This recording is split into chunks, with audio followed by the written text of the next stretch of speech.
नमस्कार मंडळी, श्री स्वामी समर्थ. घरात खूप नकारात्मकता आहे, ती दूर होत नाही. तर महिलांनो, आज पिठोरी अमावस्या आहे. अमावस्येला सुरुवात झाल्यानंतर तुम्हाला अगदी साधा आणि सोपा उपाय करायचा आहे. जेव्हा तुम्ही तुमचं जे घर आहे ते स्वच्छ पूर्ण झाडून घ्यायचं आहे. त्यानंतर अनेक महिला न चुकता रोज लादी पुसत असतात. अनेक जण पुसत नसतील तर आज तुम्हाला हमखास जी लादी किंवा फरची आहे ती पुसायची आहे.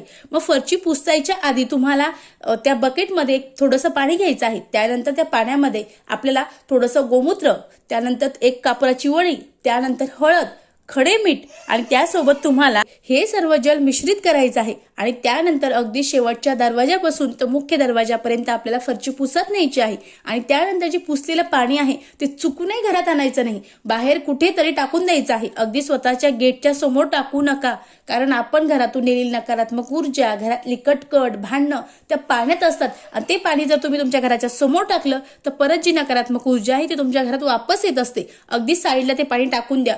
असं केल्याने आपल्या घरातील वादविवाद, कटकटी संपतात. आपल्या घरात सुख, शांती, समृद्धी येते. अगदी साधा, अतिशय सोपा, प्रभावी उपाय आहे. निश्चित करावा. श्री स्वामी समर्थ. धन्यवाद.